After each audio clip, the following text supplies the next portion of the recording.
channel Study with Nishi. I am here to helping you all in this lockdown. मुझे पता है कि lockdown, जैसा कि सबको पता है कि लॉकडाउन चल रहा है, स्टूडेंट वरीड है कि वो कैसे पढ़े। ऐसे तो ऑनलाइन क्लासेस चल रहा है, बट दे वर वरीड क्योंकि उनको किसी को समझ में आता है, किसी को ऑनलाइन नहीं समझ में आता है। जैसे कि मेरा भाई खुद 9th क्लास में है, उसे ऑनलाइन वो बोलता है कि मुझे कुछ क्लियर नहीं हो रहा, तो मैं उसे घर पे पढ़ाती हूँ, उसे समझाती हूँ। इसीलिए मैं आपके लिए भी ये वीडियो लेके आई हूँ ताकि आप लोग को भी इस वीडियो से हेल्प मिल सके। जहाँ तक मैं हेल्प आपकी कर सकूँ, आपके एग्ज़ाम्स में आपको क्वेश्चन सॉल्व करवा सकूँ, तो आप लोग ये वीडियो देखिए ज़रूर। और अगर आपको पसंद आए तो इसको सब्सक्राइब और लाइक ज़रूर करें और शेयर भी करें ताकि बाकी बच्चे जो लॉकडाउन में फंसे हुए हैं वो पढ़ सके और कुछ मेरे वीडियो से हेल्प कर सके, क्योंकि हेल्प करना बहुत अच्छी बात होती है और मैं इस वीडियो के हिसाब से हेल्प करना चाहती हूँ आपको पढ़ने में। सो प्लीज़ देखिए वीडियो। तो चलिए गाइस, हम लोग आज आ गए हैं मैथ के बुक पे, जो कि चैप्टर नंबर 6 है, क्लास 9th है। Chapter number 6 line and angles. तो इस चैप्टर में हमें बहुत सारे चीज़ पढ़ने हैं, लाइंस के बारे में, एंगल्स के बारे में जानना है, क्योंकि ये बहुत इम्पॉर्टेंट चैप्टर है, ज्योमेट्री से है, इसीलिए इसे हमें जानना होगा। तो चलिए अब हम लोग देखते हैं what is line and angles. तो हम लोग जैसे बोल रहे थे कि इस चैप्टर में हम लोग को लाइन और एंगल्स के बारे में पढ़ना होगा। तो इसमें पहला टर्म हमें जो पढ़ना है वो है लाइन सेगमेंट। लाइन सेगमेंट, तो व्हाट इज़ लाइन सेगमेंट? तो इसमें हम लोग देखते हैं कि लाइन सेगमेंट क्या होता है। तो दो पॉइंट के बीच में ड्रॉ हुआ एक लाइन को हम लोग लाइन सेगमेंट में हैं। जैसे बेसिकली ये पॉइंट ए है और ये पॉइंट बी है, तो इसके बीच में ड्रॉ किया हुआ ये लाइन जो है, इसको हम लोग बोलेंगे लाइन सेगमेंट। तो इसको हम लोग स्टेटमेंट में कैसे लिखेंगे? तो the straight line, straight path, क्योंकि लाइन तो हम लोग को बताना ही है, the straight path between two points मैं यहाँ पे नाम दे रही हूँ, A and B, is called line segment.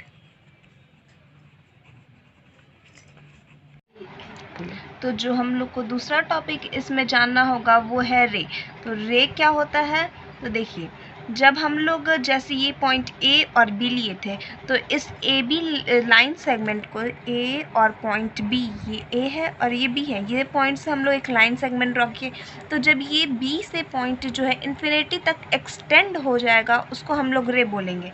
तो इसको हम लोग स्टेटमेंट में लिख सकते हैं, line line segment AB is extended to indefinitely in any direction, in any one direction, then it is called, in any direction, then it is called ray, is called रे। Okay, ये point A है और ये point B जो हम लोग लिए थे, तो ये पॉइंट से एक लाइन सेगमेंट ड्रॉ किए और इस लाइन सेगमेंट को हम लोग एक्सटेंड कर देते हैं। तो जो कहीं से भी, ये हम लोग ए से भी एक्सटेंड कर सकते हैं और ये बी से भी एक्सटेंड कर सकते हैं। तो क्या हुआ, ये एक रे हो गया। और जो थर्ड पॉइंट हम लोग को इसमें पढ़ना है वो है लाइन। लाइन पढ़ना है। अब हम लोग लाइन क्या कहते हैं? तो ये जो बेसिकली ये जो लाइन सेगमेंट है, ये जो लाइन सेगमेंट जो हम लोग ड्रॉ कर रहे हैं, तो ये जो लेंथ है, ये इसको हम लोग लाइन बोल देंगे। लाइन किसी भी डायरेक्शन में ड्रॉ हो सकता है, ये भी हो सकता है, ऐसे लाइन, ऐसे लाइन, ऐसे लाइन, ऐसे लाइन, ऐसे लाइन, लाइन किसी भी डायरेक्शन में ड्रॉ हो सकता है। तो इसको डिफाइन करते हैं हम लोग, लाइन सेगमेंट। और हम लोग जैसे ए बी नाम दे देती हूँ मैं, A B, line segment A B, जो मैंने पहले बता दिया है कि लाइन सेगमेंट क्या होता है। तो एक लाइन, दो पॉइंट के बीच में एक लाइन ड्रॉ करते हैं, वो लाइन सेगमेंट। तो A B line when extended infinitely in both direction, जब हम लोग दोनों डायरेक्शन में इसको एक्सपेंड कर देते हैं, when extended in both direction infinitely तक दोनों डायरेक्शन से हम लोग रे पढ़े, वो किसी भी एक डायरेक्शन से, मे बी बी के डायरेक्शन से, मे बी ए के डायरेक्शन से। लेकिन लाइन में क्या होता है, ये ए बी लाइन सेगमेंट है, तो ये मे बी बी के डायरेक्शन से भी एक्सटेंड करेगा और ये इस डायरेक्शन में भी। तो ये दोनों का पॉइंट हम लोग को नहीं पता है, और इसे ही हम लोग लाइन कहते हैं। जब दो लाइन सेगमेंट है, लाइन सेगमेंट का पॉइंट है वो दोनों तरफ से इन्फिनाइटली तक एक्सटेंड करता है, उसे हम लोग लाइन कहते हैं। So the next point is collinear point. तो हम लोग को क्या नेक्स्ट पॉइंट जानना है, ये सब पॉइंट्स हम लोग को जानना ज़रूरी है इस चैप्टर में, इसलिए मैं बता रही हूँ कोलिनियर पॉइंट। तो कोलिनियर पॉइंट क्या होता है, एक लाइन पे, लाइन तो हम लोग जैसे हम लोग पढ़ चुके हैं, ये लाइन है जो मतलब एक लाइन सेगमेंट ए और बी है जिसका 2 पॉइंट है, तो वो इन्फिनाइटली तक ड्रॉ हुआ, तो वो लाइन सेगमेंट ये लाइन सेगमेंट है और ये इन्फिनाइटली तक ड्रॉ हुआ, तो क्या हो गया, ये एक लाइन हो गया। तो अब हम लोग को क्या जाना है, कोलिनियर पॉइंट। तो व्हाट इज़ कोलिनियर पॉइंट, तो ये इस लाइन पे 3 से ज़्यादा पॉइंट होगा तो उसको हम लोग कोलिनियर पॉइंट बोलेंगे। जैसे ये ए है, ये बी है और इनके बीच में एक और पॉइंट आ गया, ज़रूरी नहीं है 3-4 भी हो सकते हैं। कोलिनियर पॉइंट मतलब 3 पॉइंट्स, 3 और मोर पॉइंट्स जो है एक लाइन पे होना चाहिए। और इसको हम लोग अपने लैंग्वेज में कैसे अपने एग्ज़ाम्स में बता सकते हैं, वो ऐसे बता सकते हैं, 3 और more than 3 points on a line is said to be collinear। अब हम लोग ये जैसे ये हम लोग का लाइन है, तो उसमें ये पॉइंट ए है, ये पॉइंट बी है, मतलब ये पॉइंट बी है और ये पॉइंट इसके बीच में सी पॉइंट फॉल कर रहा है। तो 3 और मोर पॉइंट किसी भी लाइन पे फॉल करता है तो उसे हम लोग क्या बोलते हैं, कोलिनियर पॉइंट्स बोलते हैं। तो इसमें हम लोग कोलिनियर पॉइंट्स पढ़ चुके हैं। तो नेक्स्ट पॉइंट क्या पढ़ना है, वो है intersecting lines. What is intersecting lines, तो जब ढेर सारे लाइन एक पॉइंट पे कट करते हैं तो उसको हम लोग बोलते हैं इंटरसेक्टिंग लाइन। जैसे कि यहाँ पे हम लोग एक लाइन लिए ए और बी, एक लाइन सेगमेंट लिए ए बी और फिर एक लाइन सेगमेंट लिए सी डी, यहाँ पे सी और डी। तो ये क्या है, इंटरसेक्टिंग लाइन्स है, क्योंकि ये दोनों अपने आप को एक पॉइंट पे इंटरसेक्ट कर रही है। वैसे यहाँ पे A B then C D और ई एंड एफ, तो ये सारी लाइन सेगमेंट्स जो हैं वो सबको एक अपने मतलब एक पॉइंट पे सब अपने आप को इन सबको इंटरसेक्ट कर रही हैं यहाँ पे और यहाँ पे। तो ये जो है इंटरसेक्टिंग लाइन्स है। तो अब इसको हम लोग अपने लैंग्वेज में एग्ज़ाम्स में कैसे लिखें, तो इसको लिखेंगे 2 lines having a common point are called intersecting lines। तो इंटरसेक्टिंग लाइन्स यहाँ पे 2 लाइन्स जो है ये इंटरसेक्ट किए, एक दूसरे को इंटरसेक्ट एक ही पॉइंट पे कर देंगे तो उसको क्या बोलेंगे हम लोग, इंटरसेक्टिंग लाइन्स बोलेंगे, एक पॉइंट पे इंटरसेक्ट कर रहे हैं। ठीक, जैसा कि हमने इंटरसेक्टिंग लाइन्स पढ़ लिया, अगला पॉइंट क्या है, कॉन्करेंट लाइन्स। क्या पढ़ना है, कॉन्करेंट लाइन्स। तो जो यहाँ पे मैंने एग्जांपल दे दिया था, यहाँ पे 2 लाइन्स, सिर्फ 2 लाइन्स होता है इंटरसेक्टिंग लाइन में, only 2 lines intersect each other at a same point. और कॉन्करेंट लाइन्स क्या होता है, व्हेन 2 और more line intersect each other. जैसे यहाँ पे मैंने लिखा ए, यहाँ पे एक लाइन और यहाँ पे एक, यहाँ पे एक, तो मैंने यहाँ पे लिखा, जैसे यहाँ पे दे दिया A B C D E F G H. तो ये क्या है, कॉन्करेंट लाइन से बहुत सारे लाइंस जो है एक पॉइंट पे आपस में एक दूसरे को कट कर रहे हैं। तो इसको हम लोग डेफिनेशन में कैसे लिखेंगे, 3 or more lines intersecting each other at a same point। इसको हम लोग बुक के लैंग्वेज में ऐसे लिख सकते हैं कि जब 3 से ज़्यादा लाइंस एक दूसरे को एक पॉइंट पे इंटरसेक्ट कर रहे हैं। ये इंटरसेक्टिंग लाइन और कॉन्करेंट लाइन के बीच का यही डिफरेंस है। इंटरसेक्टिंग में 2 लाइंस आपस में एक दूसरे को सेम पॉइंट पे कट करते हैं, बट कॉन्करेंट में 3 लाइंस और उससे भी ज़्यादा लाइंस एक दूसरे को क्या करते हैं, से एक ही पॉइंट पे कट करते हैं एक दूसरे को। सो गाइस, तो नेक्स्ट पॉइंट हम लोग को क्या पढ़ना है, इसमें पैरेलल लाइंस पढ़ना है। ठीक, पैरेलल लाइंस। तो पैरेलल लाइंस होता है क्या बेसिकली, तो 2 लाइंस जो आपस में कहीं भी इंटरसेक्ट नहीं करते हों, कहीं भी उनका कॉमन पॉइंट ना हो, वो कभी भी एक दूसरे से ना कहीं जाके इमर्ज होते हो, कहीं भी एक दूसरे से मिलते ना हो, उनका कॉमन पॉइंट कहीं ना हो, तो उन 2 लाइन को हम लोग पैरेलल लाइन बोलते हैं। जैसे मैंने ये एक लाइन लिया M और ये एक लाइन लिया L, यहाँ पे मैंने एक लाइन M और एक लाइन L, तो ये M और L लाइन आपस में पैरेलल है क्योंकि ये दोनों कहीं पे आपस में इंटरसेक्ट नहीं हो रहे, इन दोनों का कहीं भी आपस में कॉमन पॉइंट नहीं है। तो इसको हम लोग बुक के लैंग्वेज में क्या लिखेंगे, तो 2 लाइंस, मैंने यहाँ पे LM नाम दिया है, आप कुछ भी दे सकते हैं, it's your opinion. L and M in a plane are said to be parallel if they, उनका कोई कॉमन पॉइंट ना हो, if they do not have any common point।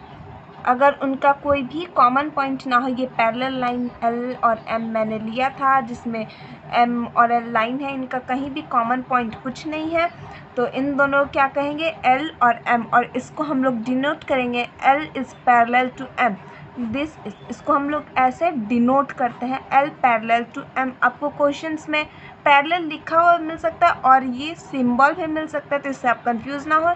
L is parallel to M, ये symbol है जिससे हम लोग इसको डिनोट करते हैं। तो जैसा कि मैंने लाइंस का सारा टॉपिक आपको बता दिया है, सब लाइन, पैरेलल लाइंस किसको कहते हैं, लाइन सेगमेंट, रे किसको कहते हैं, इसीलिए मैं इसको अब समरी अप करने जा रही हूँ।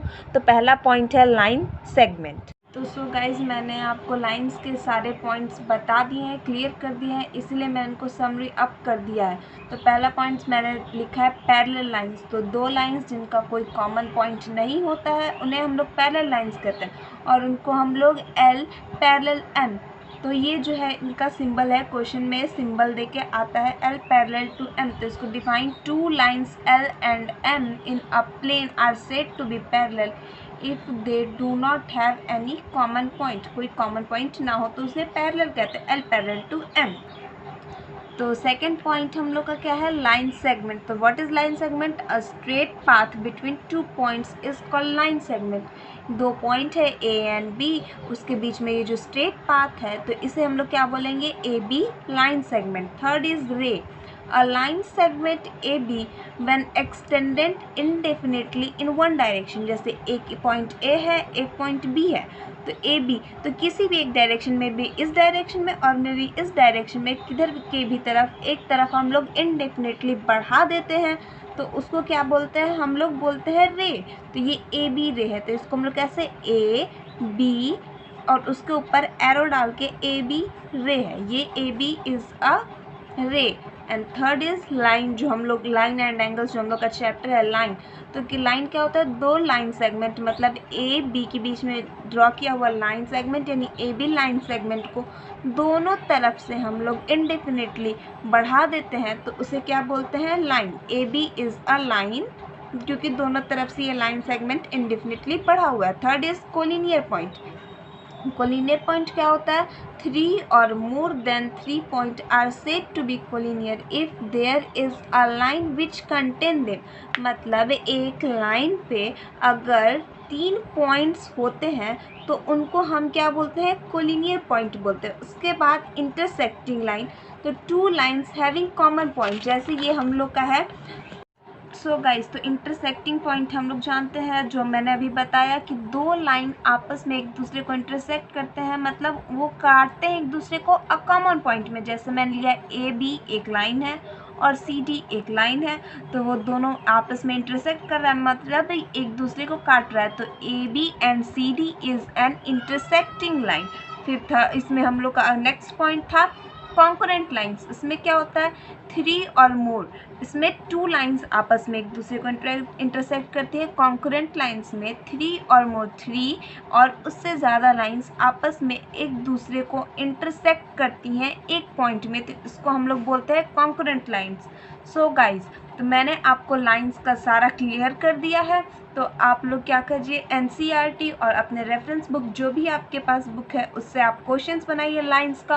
और अगर आपको कोई प्रॉब्लम है तो आप मुझे बताइए, कि कमेंट करके बताइए कि आपको किस क्वेश्चन में प्रॉब्लम है, कहाँ प्रॉब्लम है, बताइए। और प्लीज़ अगर आपको ये वीडियो अच्छा लगा तो इसको लाइक सब्सक्राइब ज़रूर कीजिए। नेक्स्ट पॉइंट हम लोग क्या पढ़ेंगे, एंगल पढ़ेंगे। सो गाइस, हम लोग का लाइंस टॉपिक ख़त्म हो गया है और इस चैप्टर का अगला टॉपिक है एंगल। तो व्हाट इज़ एंगल, क्या हम लोग को पढ़ना है, एंगल।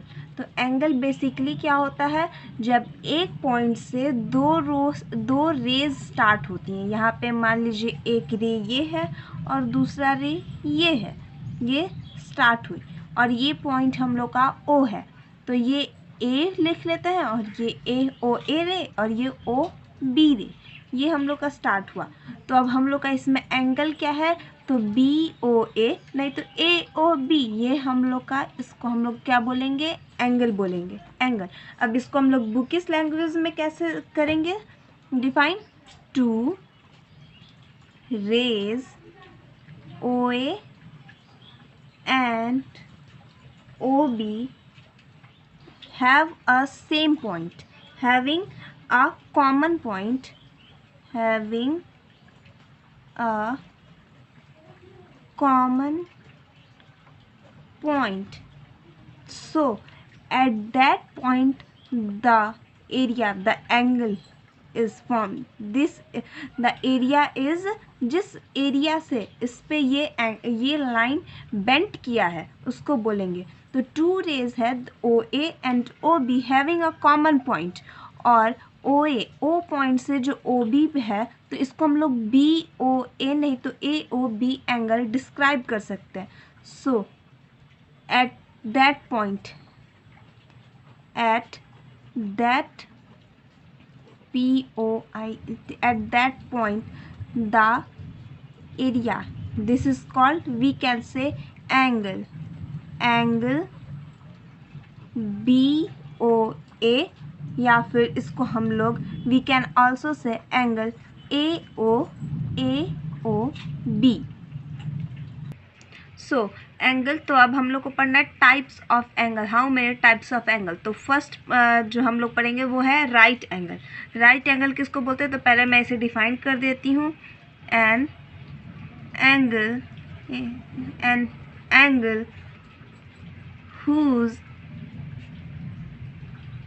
मेजर इज 90 डिग्री, मतलब ऐसा एंगल जिसका मेज़र 90 डिग्री हो। जैसे हम लोग यहाँ पे दो लाइंस लिए, ये ओ ए लाइन है और ये ओ बी लाइन है, तो जो इसके बीच में एंगल का मेज़र है उसको ये अगर 90 डिग्री का होगा तो इसको हम लोग बोलेंगे राइट एंगल। अगर ये 90 डिग्री का होता है ये मेज़र, तो इसको हम लोग बोलेंगे राइट एंगल। और दूसरा पॉइंट है हम लोग का acute angle. Acute angle, acute angle क्या होता है? तो एक्यूट एंगल मतलब जो 0 से बड़ा हो लेकिन 90 से छोटा हो। Acute angle, N angle whose measure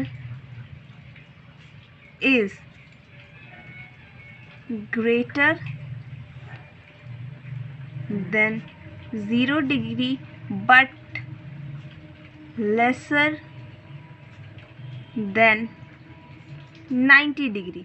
मतलब ऐसा एंगल का ऐसा मेज़र जो 0 से बड़ा हो पर 90 से छोटा हो। जैसे ये हम लोग एक लिए और यहाँ पे दूसरा लाइन ले लिए, ओ ए है और इसको ओ बी लिए है। तो ये एंगल आपको पता है, देखने से ही पता चल रहा है या फिर कंपास से मेज़र कर सकते हैं। ये जो है 90 से छोटा है तो इसको हम लोग बोलेंगे एक्यूट एंगल। या फिर मतलब ये 0 से बड़ा है, 0 यहाँ पे 0 से बड़ा, बट 90 से 90 यहाँ पे होता है, बट 90 से छोटा है तो ये क्या होगा? इसको हम लोग बोलेंगे acute angle. So next angle है ऑब्ट्यूज एंगल। हम लोग पढ़ लिए right angle, acute angle, then next है ऑब्ट्यूज एंगल। तो इसको पहले मैं डिफाइन कर देती हूँ। An angle whose measure is greater than 90 degree but less than 180 degree. मतलब क्या होता है? जैसे ये हो गया, एक मैंने लाइन ले लिया और यहाँ पे भी मैंने यहाँ पे ले लिया ओ ए, ये पॉइंट है ओ, और यहाँ पे एक लाइन ये, और यहाँ पे एक लाइन ले लिया बी, ओ बी। तो ये जो एंगल हुआ वो ऑब्ट्यूज एंगल होगा, क्योंकि क्या हो रहा है? यहाँ पे 90, यहाँ पे हम लोग जानते हैं 90 जो होता है परपेंडिकुलर होता है, स्ट्रेट लाइन होता है। तो ये जो होगा ये हम लोग का 90 डिग्री बनेगा, बट 90 से बड़ा है। और 180 हम लोग जानते हैं ये होता है 180, यानी एक स्ट्रेट लाइन 180 होता है। तो 180 से छोटा होगा, लेस होगा, बट 90 से बड़ा होगा। तो ये एंगल हम लोग क्या होगा? ऑब्ट्यूज एंगल होगा। ये एंगल होगा ऑब्ट्यूज एंगल होगा हम लोग का ये। तो अगला जो है हम लोग का वो है स्ट्रेट एंगल। स्ट्रेट एंगल तो इसको डिफाइन कर देती हूँ पहले। N angle whose measure is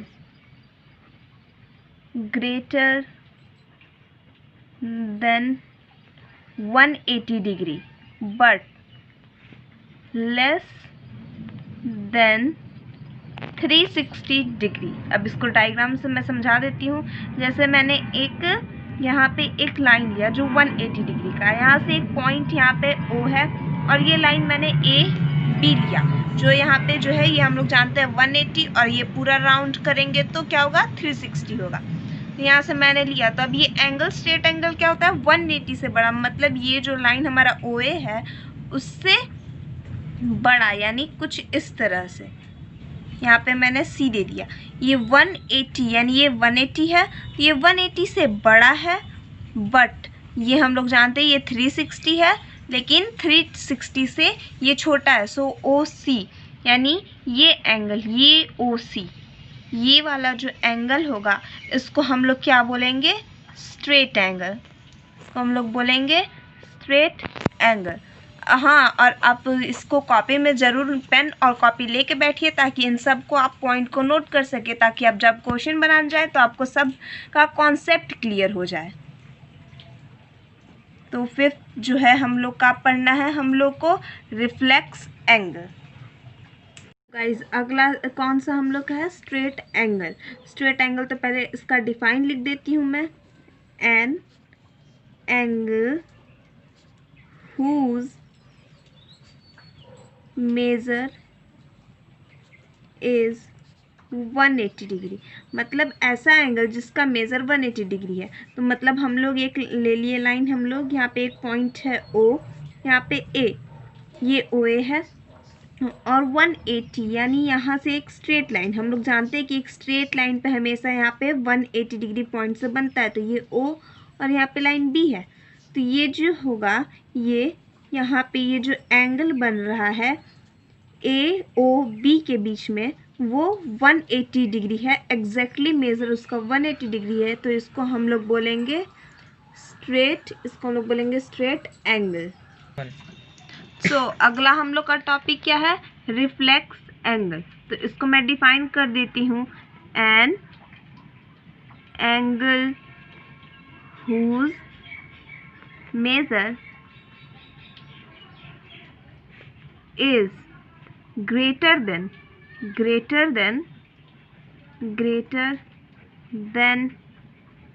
180 degree but less than 360 degree.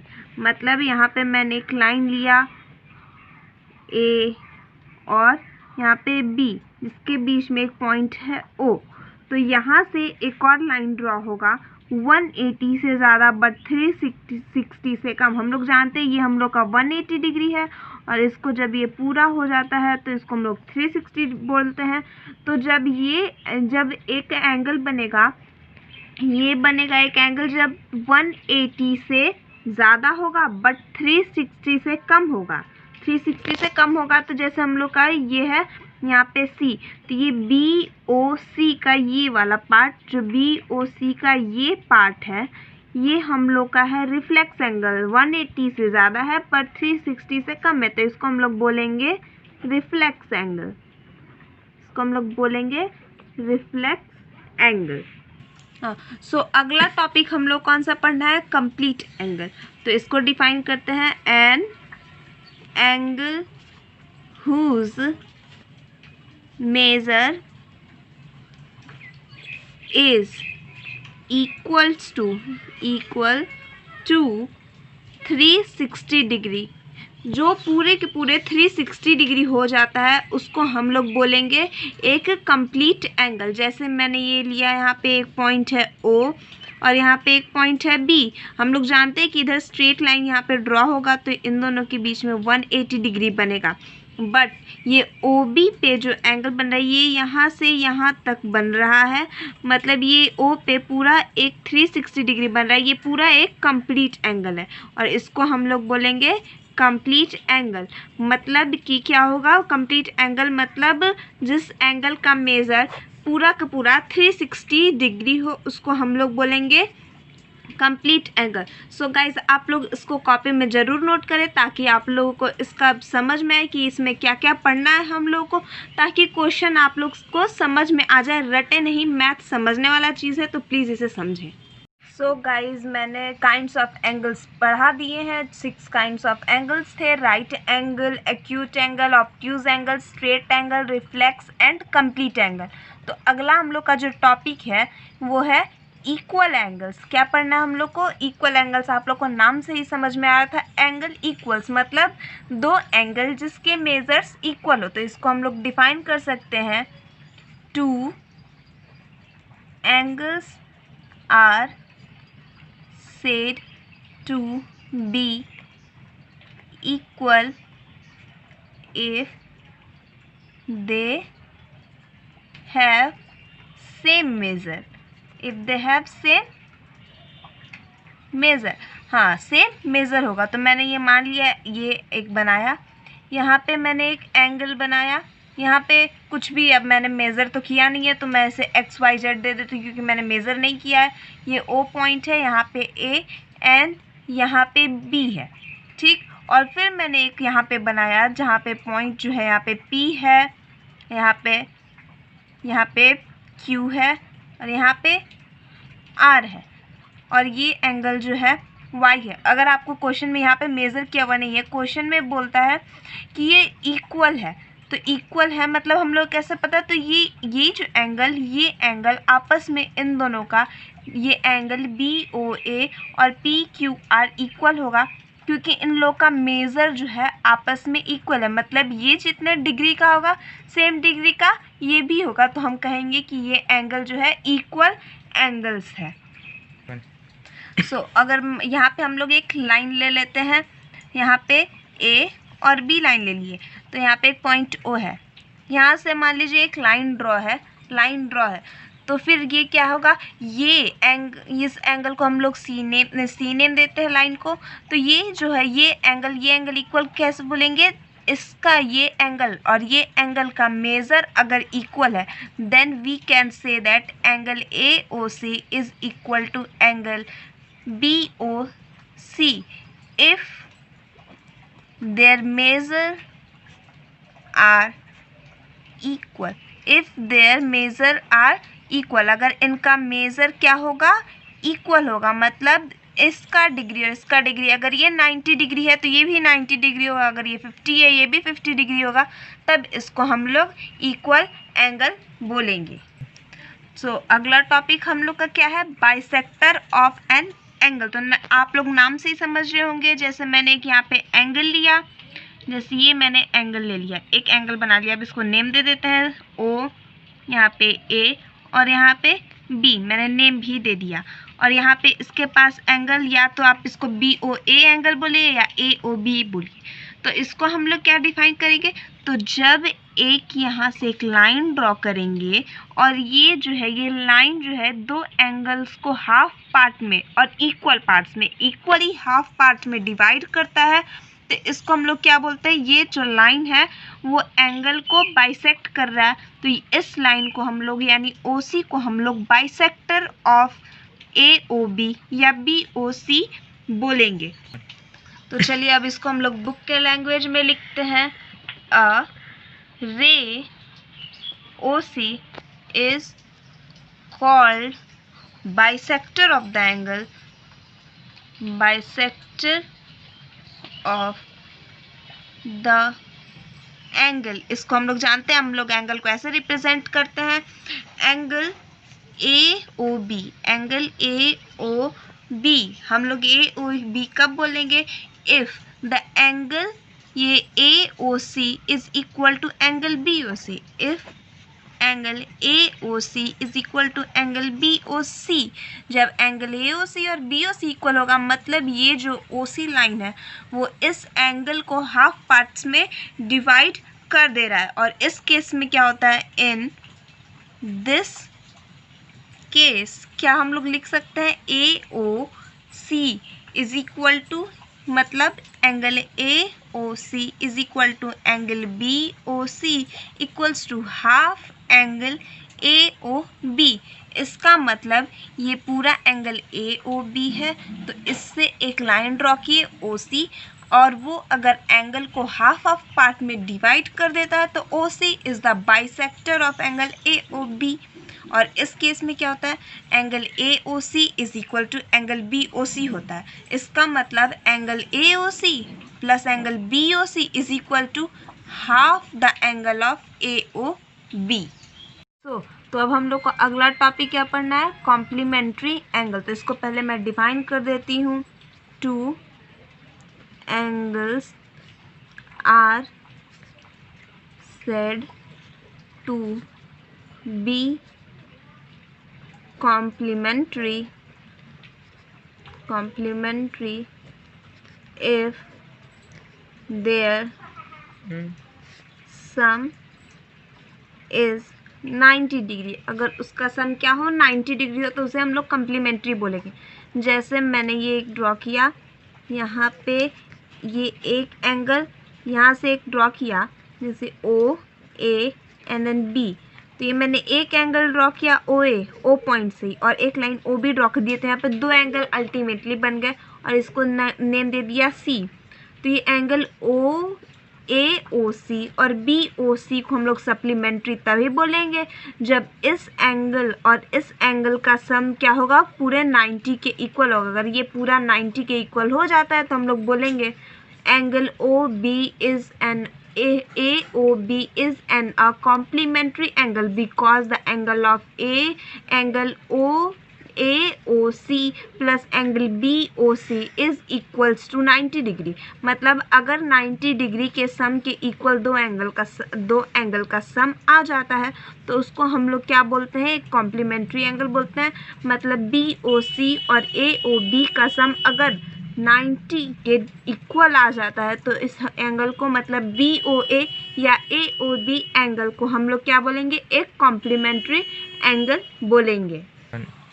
तो अगला टॉपिक क्या है, कॉम्प्लीमेंट्री के बाद हो गया। अब हम लोग को सप्लीमेंट्री पढ़ना है। सप्लीमेंट्री क्या होता है, two angles are said to be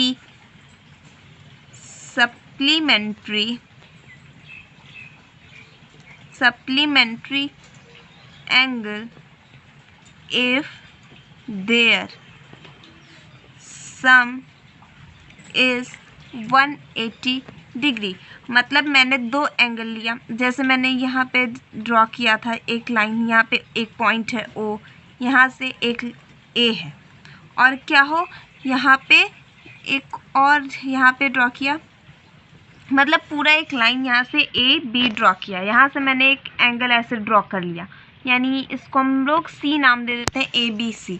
तो अब ये पूरा एंगल AOB, इसको हम लोग कॉम्प्लीमेंट्री कब कहेंगे, तो इसको हम लोग एंगल AOB को कॉम्प्लीमेंट्री तभी कहेंगे if angle AOC is plus angle BOC is equal to 180 degree. तो इसको हम लोग क्या लिख सकते हैं, angle AOB is said complementary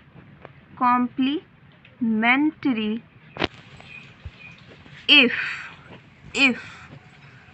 angle AOC plus angle BOC is equals to 180 degree हम लोग कॉम्प्लीमेंट्री और सप्लीमेंट्री में यही डिफरेंस है। दो एंगल का सम अगर 90 होता है तो वो कॉम्प्लीमेंट्री, बट अगर दो एंगल का सम 180 डिग्री होता है तो उसको हम लोग सप्लीमेंट्री एंगल बोलते हैं। सो गाइस, जो हम लोग को नेक्स्ट टॉपिक पढ़ना है वो है addition in degree, minute and second. Degree में, मिनट में और सेकंड में। तो हम लोग जानते हैं ये हम लोग सिंबल देते हैं जब डिग्री होता है, यहाँ पे एक कॉमा देते हैं ऊपर जब क्या होता है हम लोग का मिनट होता है, और ये डबल हम लोग ऐसा सिंबल देते हैं जब यहाँ पे सेकंड होता है। तो डिग्री में, मिनट में और सेकंड में जब एडिशन सब्ट्रैक्शन करते हैं तो हम लोग उसको addition in degree, minute and. So guys, मैं आपको सब्ट्रैक्ट करके दिखाती हूँ। पहले मैं सब्ट्रैक्ट, उसके बाद ऐड करूँगी। तो यहाँ पे मैं लिखी हूँ 35 डिग्री, 59 मिनट एंड 60 सेकेंड, और उसमें से हमें सब्ट्रैक्ट करना है 24 डिग्री, 28 मिनट एंड 30 सेकेंड को सब्ट्रैक्ट करना है। तो इसको हम लोग जैसे सिंपली सब्ट्रैक्ट करते हैं वैसे करेंगे। 60 माइनस 30, 30 सेकेंड, उसके बाद 59 माइनस 28 मिनट मतलब 31 मिनट, और 35 degree minus 24 degree means 11 degree. तो ये हुआ हम लोग का आंसर निकला 11 degree 31 second minute and 30 second. उसके बाद हम लोग को नेक्स्ट क्वेश्चन क्या आता है, किस टाइप का, हम लोग क्वेश्चन आता है 90 डिग्री, सिर्फ यहाँ पे डिग्री देता है 90 degree minus 48 degree 36 minute and 24 second. हम लोग को ऐसा आता है क्वेश्चन, सिर्फ 90 डिग्री में से ये मिनट और सेकेंड को भी माइनस करना आता है। तो अब हम लोग उसको कैसे बनाएंगे मैं बताती हूँ आपको। सो गाइस, तो इसको ऐसे सॉल्व करेंगे।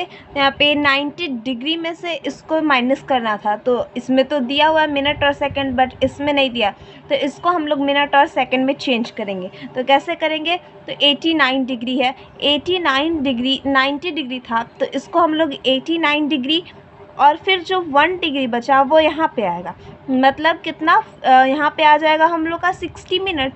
1 डिग्री में 60 मिनट होता है और 60 मिनट में फिर 60 सेकंड होता है। तो यहाँ पे 89 लिखेंगे, 89 और 1 डिग्री बचा तो वो इसके पास आएगा, तो इसके पास भी 60 मिनट हो जाएगा, बट हम लोग को सेकंड भी लाना है। सो इसका भी 1 मिनट इसके पास चल जाएगा, मतलब 60 सेकंड हो जाएगा, 59 मिनट हो जाएगा और 89 डिग्री हो जाएगा।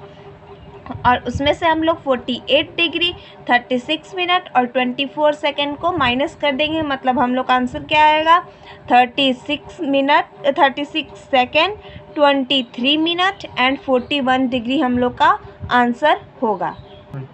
सो गाइज अब हम लोग इसमें देखते हैं एडिशन। सो हम लोग को 48 डिग्री, 36 मिनट एंड 24 सेकेंड में ऐड करना है कितना 89 डिग्री, 59 मिनट एंड 60 सेकेंड। तो देखिए सो सिंपली इसको हम लोग ऐड कर देंगे तो क्या होगा हम लोग का 137 डिग्री, 85 मिनट और 84 सेकेंड हम लोग का होगा। बट ये पॉसिबल नहीं है क्योंकि 84 सेकेंड होता नहीं है। हम लोग जानते हैं लास्ट जो होता है वो 60 सेकेंड होता है, उसके बाद वो मिनट में चेंज हो जाता है। सो 84 सेकेंड यहाँ पे पॉसिबल नहीं है और 85 मिनट भी पॉसिबल नहीं क्योंकि 60 मिनट फिर क्या होता है आवर में चेंज हो जाता है, तो इसमें हम लोग डिग्री पढ़ते हैं तो वो डिग्री में चेंज हो जाता है। तो अब 84 जो दिया हुआ है उसमें से हम लोग 60 सेकेंड को माइनस कर देंगे क्योंकि अपना 1 सेकेंड या जितना भी सेकेंड इसके पास एक्स्ट्रा है वो नहीं दे सकता है, फुल्ली 60 सेकेंड ही देगा। तो इसमें से हम लोग 60 सेकेंड माइनस कर देंगे तो यहाँ हम लोग का 24 सेकेंड बच जाएगा। लेकिन अब ये जो 60 सेकेंड है वो अपना 60 सेकेंड नहीं, ये इसको 1 मिनट देता है, 60 सेकेंड देता है बट कन्वर्ट करके 1 मिनट में, क्योंकि हम लोग का 1 मिनट है, यहाँ पे मिनट है, इसीलिए जो 60 सेकेंड इसको प्रोवाइड किया करवाया उसको इसमें ऐड कर देंगे 1 मिनट के रूप में। सो 1 मिनट ऐड करेंगे तो यहाँ हम लोग का 24 सेकेंड, 86 मिनट एंड 137 डिग्री होगा। बट ये भी पॉसिबल नहीं है क्योंकि जो ये यहाँ पे दिया हुआ है मिनट वो 60 सेकेंड से ज़्यादा है। तो इसको हम लोग अब फिर से 60 मिनट के अंदर लाएंगे तो ये अपना 60 मिनट फिर से डिग्री को दे देगा क्योंकि ये 1-2 मिनट नहीं दे सकता है। 1-2 मिनट देगा तो फिर तो बात वही होगा, तो 60 मिनट देगा, मतलब ये तो 60 मिनट देगा बट इसके पास 1 डिग्री जाएगा।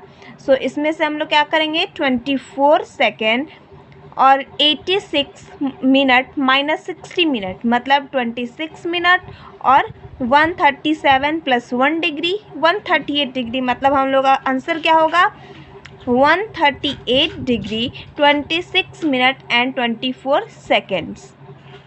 सो मुझे लगता है आई होप कि आप लोग को ये क्वेश्चन समझ में जो मैंने आपको पढ़ाया वो समझ में आ गया होगा, इसलिए मैंने आपके लिए कुछ क्वेश्चन इससे रिलेटेड दिया है आपको। तो प्लीज़ आप इसे स्नैपशॉट ले लीजिए और सॉल्व करके देखिए आपसे नहीं बनता है या नहीं। अगर कोई प्रॉब्लम हो तो प्लीज़ मुझे कमेंट करके आप लोग पूछ सकते हैं। तो गाइस हम लोग पैरेलल लाइंस के बारे में पढ़ लिए, अब क्या पढ़ना है हम लोग को ट्रांसवर्सल लाइन पढ़ना है। ट्रांसवर्सल लाइन को मैं डिफाइन कर देती हूँ, a straight line which cuts two or more straight lines, which cut two or more straight lines। मतलब ट्रांसवर्सल जैसे मैं एक पैरेलल लाइन यहाँ पे स्ट्रेट पैरेलल लाइन ड्रॉ करती हूँ, फिर एक स्ट्रेट पैरेलल लाइन यहाँ पे मैं ड्रॉ करती हूँ और यहाँ से जो लाइन इस दोनों लाइन को कट करेगा एट डिस्टिंक्ट पॉइंट, मतलब फिक्स पॉइंट नहीं है। अगर ये यहाँ पे कट करता है तो यहीं पे भी स्ट्रेट में करेगा डिस्टिंक्ट पॉइंट, यानी अलग अलग पॉइंट पे 2 या 2 से ज़्यादा लाइंस को अगर जो लाइन कट करता है तो उसको हम लोग ट्रांसवर्सल कहते हैं। जैसे यहाँ पे A, B, C, D and ये E और F। तो AB जो है पैरेलल टू CD है और AB और CD को एक EF लाइन कट कर रहा है जो कि EF क्या है एक ट्रांसवर्सल लाइन है। और ये 2 ही ज़रूरी नहीं है, यहाँ पे मैं 3 स्ट्रेट लाइंस ड्रॉ करती हूँ, तीनों को एक लाइन कट करता है, A, B, C, D and E, F, तीनों को एक लाइन कट करता है GH straight line at distinct point, यहाँ पे स्ट्रेट में नहीं डिस्टिंक्ट पॉइंट पे। तो इस जो GH है उसको हम लोग ट्रांसवर्सल कहते हैं। गाइस, इससे पहले कि मैं आपको इस चैप्टर के थ्योरम्स बताऊं, इसमें बहुत सारे थ्योरम्स हैं, उससे पहले मैं आपको एक पॉइंट बताना चाहती हूँ जिसको क्लियर करना बहुत इंपॉर्टेंट है, क्योंकि इसमें बहुत सारे प्रूफ के क्वेश्चंस आएंगे जिसमें इसका ज़रूरत बहुत ज़्यादा पढ़ने वाला है। सो इसमें क्या हम बताने जा रही हूँ, मैं वर्टिकली अपोजिट एंगल बताने जा रही हूँ। वर्टिकली अपोजिट एंगल बेसिकली होता क्या है? Two angles are called pair of vertically opposite angle if their arms form two pair of opposite rays. मतलब उन क्या होता है, दो, इसको हम लोग क्या बोलेंगे, वर्टिकली अपोजिट एंगल तभी बोलेंगे जब दो रेज आपस में अपोजिट एक दूसरे को कट करके अपोजिटली एक एंगल बनाते हैं, उसको वर्टिकली अपोजिट बोलेंगे। एग्जाम्पल मैं देती हूँ, यहाँ पे एक रे लिया और यहाँ पे भी एक रे लिया, इसका ए बी नेम है और इसका नाम मैं सी डी देती हूँ और आपस में इंटरसेक्ट कर रहा है at a position of O. तो इसमें वर्टिकली अपोजिट एंगल, तो ये रे और ये रे आपस में, जैसा मैंने डेफिनेशन में लिखा है, आपस में कट करते हैं, अपोजिटली कट करते हैं। तो जो एंगल फॉर्म होता है उसको वर्टिकली अपोजिट बोलते हैं। जैसे यहाँ पे ये एंगल और ये angle pair of vertically opposite angle है, और ये angle pair of vertically opposite angle है। जैसे मैं लिखूँगी angle D O B and angle AOC is vertically opposite angle, and angle AOD and angle COB is also vertically opposite angle. और इससे क्या, एक और चीज़ हम लोग को इसमें लर्न ही कर लेना होगा कि vertically opposite angles are always equal to each other. मतलब मैंने जैसे ये लाइन ड्रॉ किया था ए बी और यहाँ पे सी डी, तो यहाँ पे जो बी ओ डी और सी ओ ए या फिर डी ओ बी ए ओ सी, ये जो एंगल है ये हमेशा आपस में, one pair of opposite angles हमेशा आपस में इक्वल होते हैं। आप सबको समझ में आया? ये जो लाइन मैंने ड्रॉ किया, यहाँ पे जो वर्टिकली अपोजिट एंगल बन रहा है वो हमेशा आपस में इक्वल होगा, ये इसके इक्वल, और ये जो होता है वो इसके इक्वल, ये इसके इक्वल, ये इसके equal. Vertically opposite angles are always equal. So guys, हम लोग वर्टिकली अपोजिट एंगल देख लिया, उसके बाद करस्पॉन्डिंग एंगल बताने जा रही हूँ और उसके बाद हम लोग थ्योरम्स को प्रूफ करेंगे। तो करस्पॉन्डिंग एंगल तो हम लोग जैसे पढ़ चुके हैं, ये दो पैरेलल लाइंस में एक ट्रांसवर्सल अगर कट करता है, यहाँ पे A B C D and transversal is E F, तो ये इस पॉइंट पर और इस पॉइंट पे कट कर रहा है, तो इसमें बहुत सारा एंगल बन रहा है। यहाँ पे जैसे एक एंगल बन रहा है, यहाँ एक एंगल, यहाँ एक एंगल और एक यहाँ एंगल, इस पर भी बहुत सारे एंगल्स यहाँ पे बन रहे हैं, 1 2 3 and 4, फिर 5 6 7 and 8। ठीक, मैंने नेम दे दिया है हर एक एंगल को, 1 2 3 4 and 5 6 7 8। तो हमें क्या करना है, कॉरस्पॉन्डिंग एंगल, जैसे वर्टिकली अपोजिट एंगल का एक रूल था कि वर्टिकली अपोजिट एंगल हमेशा इक्वल होते हैं, वैसे ही कॉरस्पॉन्डिंग एंगल्स भी हमेशा इक्वल होते हैं। तो इसमें हम लोग को जानना है कॉरस्पॉन्डिंग एंगल क्या होता है। तो कॉरस्पॉन्डिंग एंगल होता है ये, जैसे ये 4 है और ये जो 8 है, ये क्या है, आपस में कॉरस्पॉन्डिंग एंगल है, angle 4 and angle 8 and angle 1 and angle 5 are corresponding angles. क्या होता है, कॉरस्पॉन्डिंग एंगल्स हैं, सेम एज ये 4 8 और ये 1 and 5, वैसे ही इसमें 3 7 and 2 6, ये क्या है, कॉरस्पॉन्डिंग एंगल है। और इसका रूल क्या होता है, corresponding angles are always equal. मतलब इसको हम लोग angle 4 is equal to angle 8 और angle 1 is equal to angle 5 लिख सकते हैं, angle 3 is equal to angle 7 and angle 2 is equal to angle 6 लिख सकते हैं। आपको इसमें के सारे मेन पॉइंट्स बता दिए हैं। अब बारी है हमें इसमें का थ्योरम पढ़ना है। तो अगला टॉपिक है the angle formed when transversal cut two lines. तो इसमें हम लोग पहला थ्योरम क्या है हम लोग का, वो हम लोग पढ़ते हैं। If a transversal intersect two parallel lines then alternate angle of each pair of interior angle are equals। मतलब मैं पहले आपको इस थ्योरम का मतलब समझाती हूँ।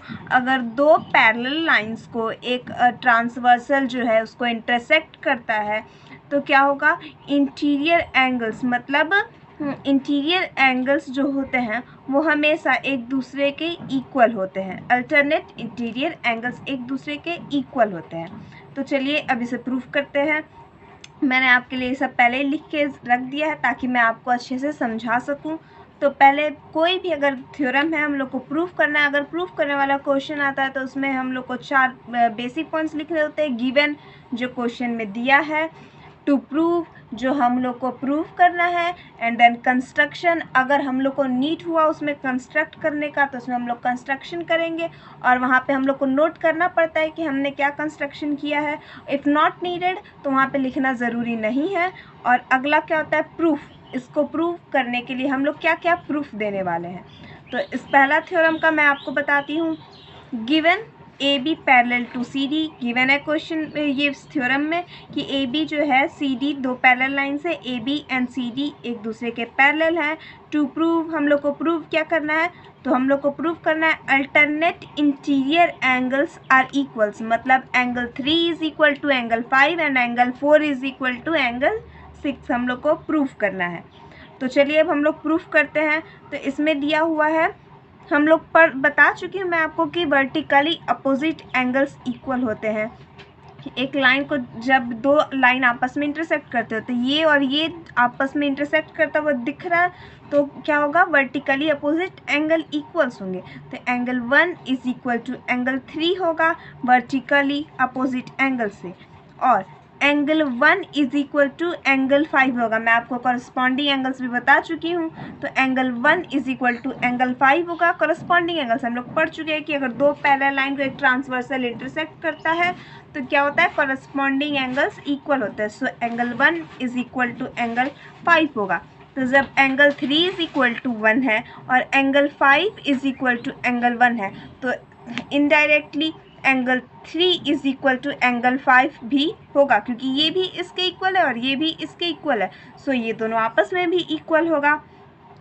सो वैसे ही सिमिलरली एंगल 4 यहाँ पे है, angle 4 is equal to angle 2 है वर्टिकली अपोजिट एंगल से। Angle 2 is equal to angle 6 है। corresponding angles are equals if two parallel lines is cutted by a line transversal। तो 4 इक्वल्स टू 2 है vertically opposite angle से, 2 is equal to 6 है corresponding angle से। तो हम लोग का क्या हो गया, इनडायरेक्टली हम लोग का हो गया 4 इज इक्वल टू 6 हो गया, क्योंकि ये भी 4 इज इक्वल टू ये है और ये भी इज इक्वल्स टू ये है, तो ये दोनों आपस में इक्वल होगा ही। तो अब क्या हम लोग का प्रूफ हो गया, 3 is equal to 5 and 4 is equal to 6। इसी को हम लोग बोलते हैं अल्टरनेट इंटीरियर एंगल। तो जब दो पैरेलल लाइन से एक ट्रांसवर्सल गुजरता है तो जो तक हम लोग पढ़ चुके हैं कि करस्पॉन्डिंग एंगल्स इक्वल होते हैं, मतलब 2, 7, 1 एंड 8 वैसे ही क्या इक्वल होते हैं, वैसे ही अल्टरनेट इंटीरियर एंगल भी इक्वल होते हैं। 3 is equal to 5, 4 is equal to 6। ये थ्योरम है और इसको प्रूफ करने के लिए आपके एग्जाम्स में भी आ सकता है, तो आप इसको स्नैपशॉट लेकर अपने कॉपी में नोट डाउन भी कर सकते हैं। सो गाइस, पहला थ्योरम देख लिया हमने, अब दूसरा थ्योरम देखते हैं। दूसरे थ्योरम में क्या लिखा हुआ मैंने आपके लिए पहले ही नोट कर दिया ताकि मुझे समझाने में ईजी और आपको अच्छे से क्लियर हो पाए।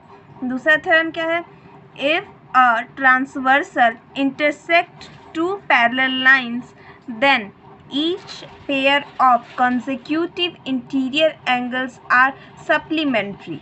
अब मैं इसे समझाती हूँ। इसमें क्वेश्चन क्या बोल रहा है, गिवन में क्या दिया हुआ है, A B parallel to C D. ये गिवन में मैंने आपको बताया कि 4 प्रोसेस लिखना ज़रूरी होता है। तो गिवन में दिया हुआ है A B parallel to C D और हम लोग को टू प्रूव क्या करना है, तो प्रूव करना है 3 + 6 and 1 + 5 is equal to 180 degree. ये हम लोग को प्रूफ करना है। तो चलिए अब हम लोग प्रूफ करते हैं।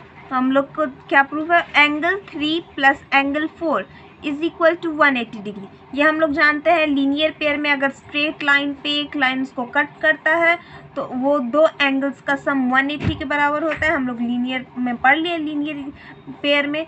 तो क्या होगा, angle 3 + angle 4 is equal to 180 degree.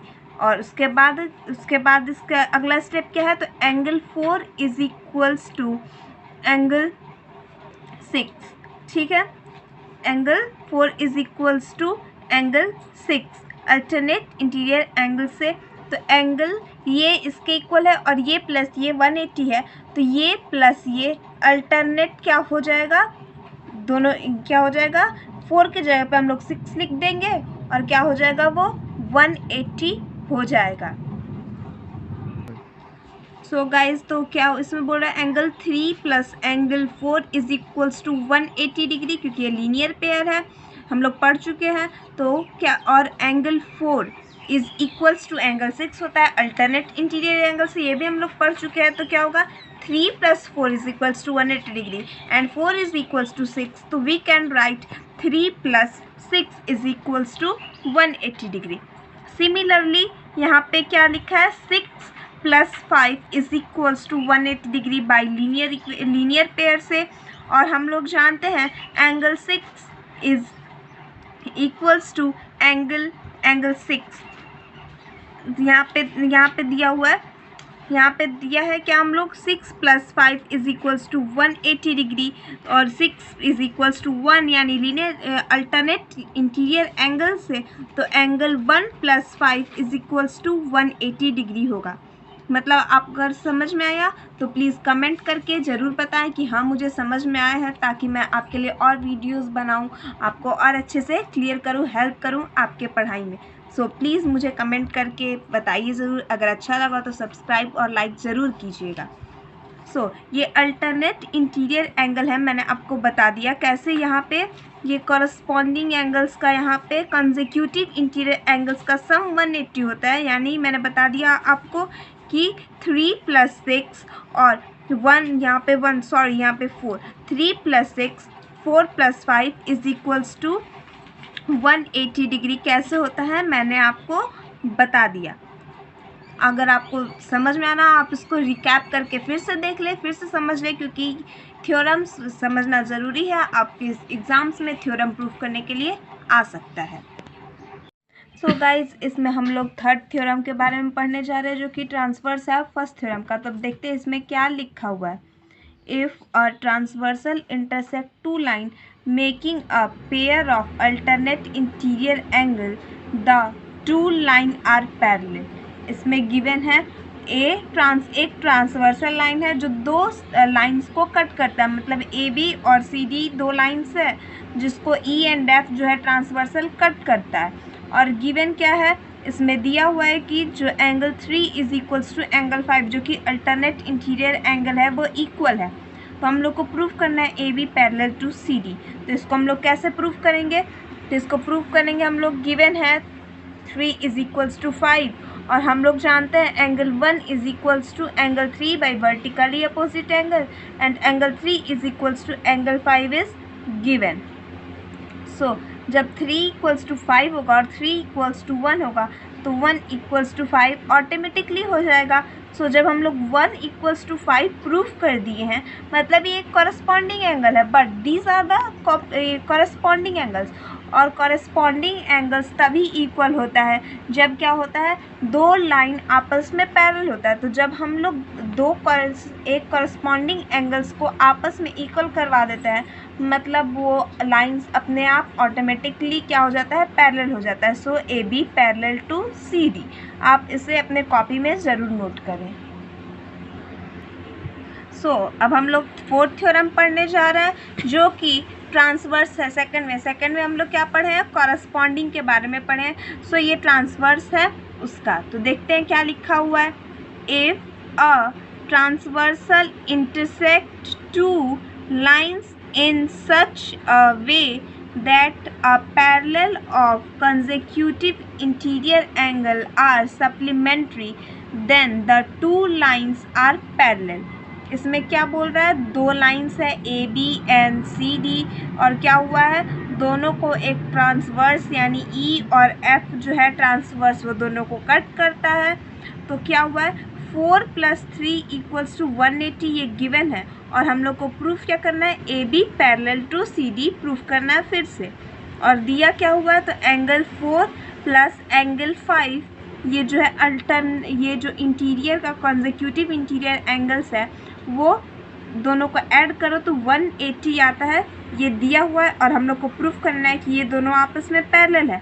तो हम लोग जानते हैं angle 1 + angle 4 = 180 degree by linear pair, और एंगल 4 + एंगल 5 इज गिवन है ना, दिया हुआ है. Angle 1 + 4 = 180 degree by linear pair, angle 4 + 5 = 180 degree given. So ये हम लोग जानते हैं अगर RHS आपस में इक्वल हो तो LHS भी इक्वल होता है. सो angle 1 + angle 4 = angle 4 + angle 5. Angle 4 आपस में कैंसिल हो जाएगा. सो एंगल 1 = एंगल 5. फिर से हम लोग का क्या आ गया, एंगल 1 = एंगल 5 आ गया. तो क्या होगा, सो 1 = angle 5. This is the corresponding angles. और हम लोग जानते हैं कि जब दो करस्पॉन्डिंग एंगल्स आपस में इक्वल हो तो वो लाइन क्या होता है, पैरेलल होता है. So A B parallel to C D proved. So अगर गाइज आपको मैंने सारा थ्योरम से सारा इस चैप्टर का क्लियर करवा दिया है, अगर आपको कोई प्रॉब्लम होता है तो प्लीज़ आप मुझे कमेंट करके बताइए. जो भी क्वेश्चन है आप लोग इसको NCERT से और अपने रेफरेंस बुक जो भी बुक आपके पास अवेलेबल है उससे प्लीज़ इसको सॉल्व कीजिए. और जो भी क्वेश्चन है आप मुझे कमेंट करके ज़रूर बताइए, मैं उसको सॉल्व करने के लिए तैयार रहूँगी. अगर ये वीडियो आपको अच्छा लगा तो प्लीज़ इसको लाइक सब्सक्राइब ज़रूर करें, और जो भी प्रॉब्लम हो कमेंट में मुझे बताएं. और नेक्स्ट वीडियो में मैं आपके लिए NCERT के प्रॉब्लम्स इस चैप्टर से रिलेटेड नेक्स्ट वीडियो में लेके आऊँगी. सो तब तक आप लोग प्लीज़ ट्राई कीजिए, सॉल्व कीजिए. अगर नहीं बन पाता है तो आप मुझे कमेंट करके क्वेश्चन पूछ दीजिए. और जितना भी अगर आपके पास बुक नहीं है NCERT तो मैं अपने वीडियो के एंड में मैं उसके फ़ोटोज़ डाल दूँगी, आप उसके स्नैपशॉट लेके सॉल्व भी कर सकते हैं. प्लीज़ ट्राई कीजिए.